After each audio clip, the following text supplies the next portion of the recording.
நகைச்சீட்டு பிடிக்கலான்னு இருக்கேன். நீயும் வர்றியா? நகை விற்கிற விலைக்குள்ள இதெல்லாம் தேவையா? நான் ஒரு புது விஷயம் சொல்லிட்டா? புது விஷயமா? என்ன அது? அதிர்ஷ்டம் தரக்கூடிய ராடோ மணிக்கூட்டு சீட்டு புதுசா ஆரம்பிச்சிருக்காங்க தெரியுமா? தற்பொழுது SMDS ஜுவல்லரியில் அதிர்ஷ்டம் தரக்கூடிய ராடோ மணிக்கூடுகள். நீங்களும் சொந்தக்காரராகுங்கள். ஆசைக்கு ஒரு ராடோ மணிக்கூட்டை கட்ட வேண்டியதுதான். நேரம் இது விலை மதிப்பற்றது. ராடோவுடன் ஒவ்வொரு கணத்தையும் சொந்தமாக்குங்கள். நீங்கள் இணைந்திருப்பது சுவிஸ் தமிழ் டிவியின் 5 நிமிட செய்திகளோடு. சுவிட்சர்லாந்து ETH சூரிச் வெளியிட்ட ஸ்டெம் மூட் பாரோமீட்டர் 2025 ஆய்வுப்படி அறிவியல், தொழில்நுட்பம், பொறியியல், கணிதம் போன்ற ஸ்டெம் துறைகள் சமூகத்தில் உயர்ந்த மதிப்பை பெறும் நிலையில் இருப்பினும் பாலின பார்வையில் மதிப்பீடு இன்னும் சமமல்ல என்று தெரிய வந்துள்ளது.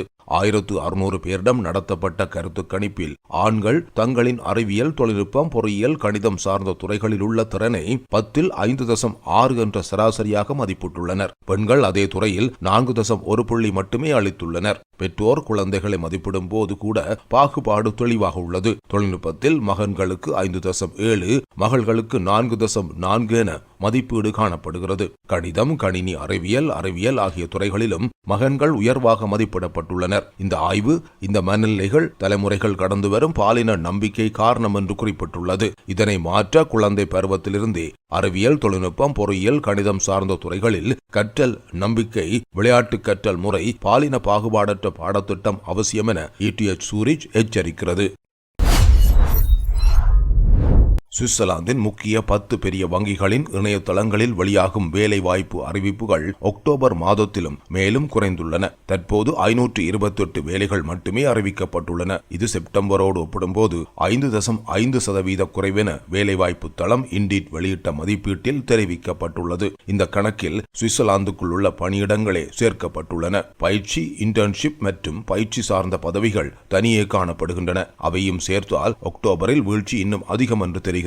இது புதிய பயிற்சி மாணவர்கள் சேர்க்கப்படும் சாதாரண கால அட்டவணை காரணமாக இருக்கலாம் என்று கூறப்படுகிறது. நீண்டகால ஒப்பீட்டில் வங்கித்துறையின் வேலை சந்தையில் பெரிய மாற்றம் தெரிகிறது. இண்டீட் தரவுகளின்படி ஒரு வருடத்துக்கு முன் வேலை விளம்பரங்கள் தற்போதையதை காட்டிலும் சுமார் 14% அதிகம் இருந்துள்ளன. 2 வருடங்களுக்கு முன் இதே கணக்கு தற்போதையதை காட்டிலும் 70%க்கும் அதிகமாக இருந்துள்ளது. இந்த மாற்றம் பெரிய வங்கிகள் எல்லாவற்றிலும் தெளிவாக பார்க்கப்படுகிறது. 2 வருடங்களுக்கு முன் UBS மட்டும் 300க்கும் மேற்பட்ட வேலை வாய்ப்பு அறிவிப்புகளை வெளியிட்டிருந்தது. இன்று அந்த எண்ணிக்கை சுமார் 90 மட்டுமே. கிரெடிட் சுசி இணையதளங்களிலும் அதே நிலைமையே காணப்படுகிறது.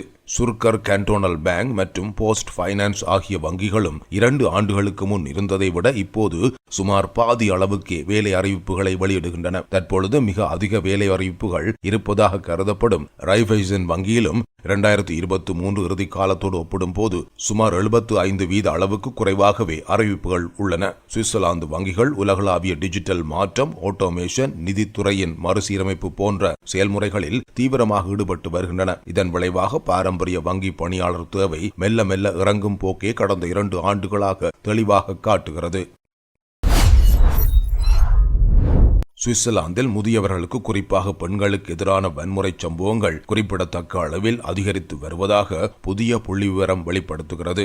ஓல்ட் ஏஜ் வித்தவுட் வயலன்ஸ் என்ற தேசிய திறன் மையத்தின் தரவுகளின்படி 2024ஆம் ஆண்டில் 60 வயது மற்றும் அதற்கு மேற்பட்டவர்களை குறிவைத்து 411 தாக்குதல் வழக்குகள் பதிவாகியுள்ளன. இதில் சுமார் 73% பேர் பெண்களாவர். பாதிக்கப்பட்டோரின் சராசரி வயது 81 ஆகும். இது 2023ஆம் ஆண்டை விட 15% உயர்வாகும். இந்த தகவலை சுவிஸ் செய்தி நிறுவனம் கீஸ்டோன் ATS கேட்டபோது மையத்தின் இயக்குனர் ரூத் மெட்லர் எனஸ் கூறுகையில், பல சம்பவங்கள் வெளிச்சத்துக்கு வராமலே உள்ளன. முதியவர்களுக்கு எதிரான வன்முறை இன்னும் சமூகத்தில் பேசப்படாத வெட்கப்படத்தக்க விஷயமாகவே பார்க்கப்படுகிறது. பாதிக்கப்பட்டவர்கள் தங்கள் நிலையை வெளிப்படுத்துவதற்கு பெரும் நம்பிக்கையும் துணிவும் தேவைப்படுகின்றன என்றார். அந்த ஆய்வு மையத்தின் தகவலின்படி 70% சம்பவங்கள் குடும்ப அல்லது தனிப்பட்ட சூழலில் நடைபெறுகின்றன. மேலும் 29% சம்பவங்கள் முதியோர் இல்லங்கள் மற்றும் பராமரிப்பு நிறுவனங்களில் இடம்பெறுகின்றன. தாக்குதலாளர்களில் 80% பேர் நெருக்கமான சமூக வட்டாரத்திலிருந்தே உறவினர்கள், வாழ்க்கை துணை, நண்பர்கள் அல்லது பராமரிப்பாளர்கள் வந்தவர்கள் என்று கூறப்படுகிறது. முதிய பெண்கள் குறிப்பாக வயது, பாலினம் மற்றும் அதிகரிக்கும் பராமரிப்பு தேவைகளால் அதிக அபாயத்துக்குள்ளாகின்றனர். அவர்கள் தன்னிறைவை இழக்கும் போது பிறரின் முழுமையான சார்பில் வாழ வேண்டிய சூழல் உருவாகிறது. இது இதுவே பல நேரங்களில் வன்முறை அல்லது சுரண்டலுக்கான வாய்ப்பை அதிகரிக்கிறது. சுவிட்சர்லாந்து பாலின அடிப்படையிலான வன்முறையை தடுக்கும் இஸ்தான்புல் உடன்படிக்கைக்கான இரண்டாவது இணை அறிக்கையில் முதியவர்களுக்கு எதிரான வன்முறை குறித்து விழிப்புணர்வு நடவடிக்கைகள் முன்னேற்றம் கண்டுள்ளதாக மதிப்பிடப்பட்டுள்ளது. ஆனால் அதில் முதிய பெண்களுக்கு எதிரான வன்முறை என்ற பிரிவே தனிப்பட்டதாக குறிப்பிடப்படவில்லை. முதியவர்கள் என்ற பொது பெயரில் மட்டுமே அது சேர்க்கப்பட்டுள்ளது. சமூக அமைப்புகள் இதனை பற்றி அதிக வெளிப்படையான விவாதமும் ஆதரவான கொள்கைகளும் தேவைப்படுகின்றன என வலியுறுத்துகின்றன. ஏனெனில் முதிய பெண்கள் பெரும்பாலும் மௌனத்தில் துன்புறுத்தல்களை சந்தித்து வருவதாக நிபுணர்கள் எச்சரிக்கின்றனர். சுவிட்சர்லாந்து மீண்டும் ஒரு முறை உலகின் முன்னணி நாடுகளில் ஒன்றாக தன்னை நிரூபித்துள்ளது. மேலாண்மை மேம்பாட்டு நிறுவனம் செவ்வாய்க்கிழமை வெளியிட்ட 2025 ஆண்டுக்கான உலக டிஜிட்டல் போட்டித்திறன் தரவரிசையில் சுவிட்சர்லாந்து முதலிடத்தை பெற்றுள்ளது. இந்த ஆய்வில் நாடுகள் டிஜிட்டல் தொழில்நுட்பத்தை ஏற்றுக்கொள்ளும் திறன், புதுமை வளர்ச்சி, கல்வி, அரசியல் ஆதரவு மற்றும் சர்வதேச திறமைகளை ஈர்க்கும் திறன் ஆகிய அம்சங்களில் மதிப்பிடப்பட்டன. சுவிட்சர்லாந்து இத்தகைய அனைத்து பிரிவுகளிலும் சிறந்த மதிப்பெண் பெற்றுள்ளது. குறிப்பாக சமீபத்தில் நடந்த வாக்கெடுப்பில் சுவிட்சர்லாந்து மின்னணு அட்டையை சட்டபூர்வமாக அங்கீகரித்தது. முக்கிய முன்னேற்றமாக இது கருதப்படுகிறது. இதன் மூலமாக டிஜிட்டல் நிர்வாகத்துக்கான பொதுமக்களின் நம்பிக்கை உயர்ந்துள்ளதாக அறிக்கை குறிப்பிடுகிறது. மேலும் நாட்டின் துரிதமான தீர்மான திறன், தொழில்நுட்ப மாற்றங்களுக்கு உடனடி பொருத்தும் திறன் மற்றும் உலகளாவிய திறமையாளர்களை ஈர்க்கும் திறன் ஆகியவை சுவிட்சர்லாந்தை முதலிடத்துக்கு கொண்டு வந்த முக்கிய காரணிகளாக கூறப்பட்டுள்ளன. இந்த வெற்றி சில நாட்களுக்கு முன்பு வெளியிடப்பட்ட மற்றொரு சர்வதேச ஆய்வில் உலகின் மிகுந்த போட்டித்திறனுள்ள நாடு என்ற பட்டத்தையும் சுவிட்சர்லாந்து பெற்றதை தொடர்ந்து வந்துள்ளது. சுவிட்சர்லாந்து கடந்த சில ஆண்டுகளாக கல்வி, ஆராய்ச்சி, புதுமை மற்றும் தொழில்நுட்ப அடிப்படை அமைப்புகளில் தொடர்ந்து முதலீடு செய்து வருகிறது. இதனால் நாட்டின் பொருளாதாரம் நிலைத்தன்மையோடு முன்னேறி உலகின் மிக நம்பகமான டிஜிட்டல் மையங்களில் ஒன்றாகவும் மாறியுள்ளமை குறிப்பிடத்தக்கது.